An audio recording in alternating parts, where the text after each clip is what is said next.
We're all creating 90s highlight looks, inspired by Foiled Cashmere. But none of us are doing it the same because none of our clients are the same. Same inspiration, different interpretation. With the clients that sit in our chair.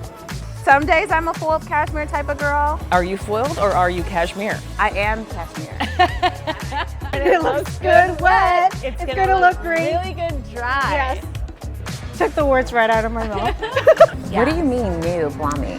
Okay, it's new and We got a new one?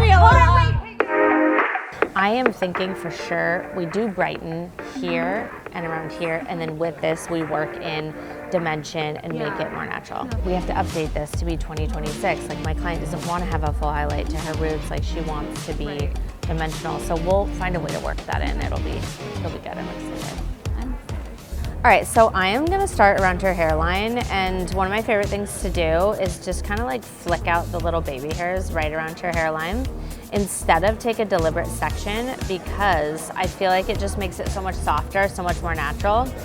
I'm using Blonde Me 9+ with 7 volume, and I'm gonna bump up as needed, but her hair is super fragile, so I wanna make sure I don't overprocess anything.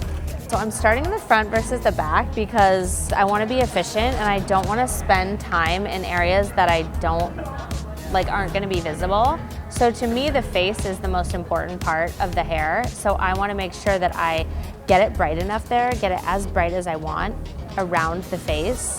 And I don't want to be waiting on the face frame stuff to be like the last part of my lightning. We're going to start there, and then we're going to go through, do a little bit more blonding on the sides and in the back, and some lowlights.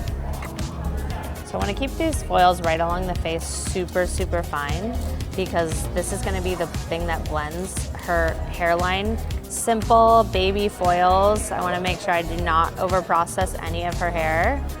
When you're working with someone's hair and timing of your appointments, yes, it's gonna take you some time, but the overall integrity of the hair is way more important to me than me saying, oh, I got you, to a level 25. Yeah. Good luck. Totally. Afterward. No, that's never good. So we Okay. want to make sure we keep it healthy. We keep it happy. We keep it looking great. We keep it looking great. That's what we do. That's what we do, because we're cashmere.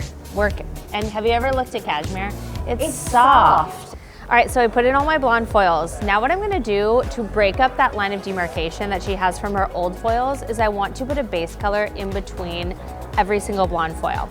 It's a demi-permanent color. I'm gonna use Agora Vibrance, and going back to like that 90s blonde, yes, it was quite blonde, but there's also a perfect amount of dimension in there, and it's perfectly like woven in. So that's my goal with this. I wanna make the blonde pop, and I wanna have a bit more dimension throughout the rest of it. I'm actually gonna dampen her hair with a little bit of water. I love dampening if I can, before I do like any kind of blending with a demi-permanent color. I just feel like water is a natural porosity equalizer, and it really allows the color to blend a lot better without me having to be, psycho about blending it myself. So, very excited. We're gonna put that base color on now. And I'm gonna use Agora Vibrance 7-1 with a little bit of 6-0.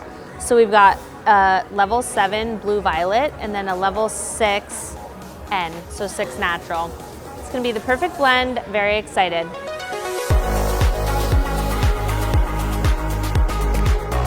If somebody comes in and they're asking for a 90s look, but they have lived in already, I think you always wanna consider, just talk to them about how bright, how much of that 90s look do they want to integrate, because it's going to affect the maintenance of their hair.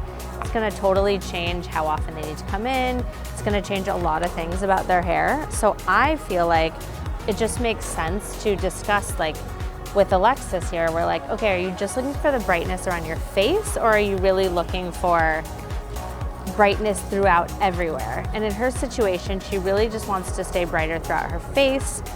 She doesn't want to really have blonde up to her roots. So it's really just about checking in on their lifestyle, what can they maintain, and where are those parts of the 90s blonde that you want to incorporate, and what is not important to incorporate. We are gonna root melts, and then I wanna do a little bit of wet balayage. On hair that's like fragile and gentle, I don't necessarily wanna go in and put blonde in foils.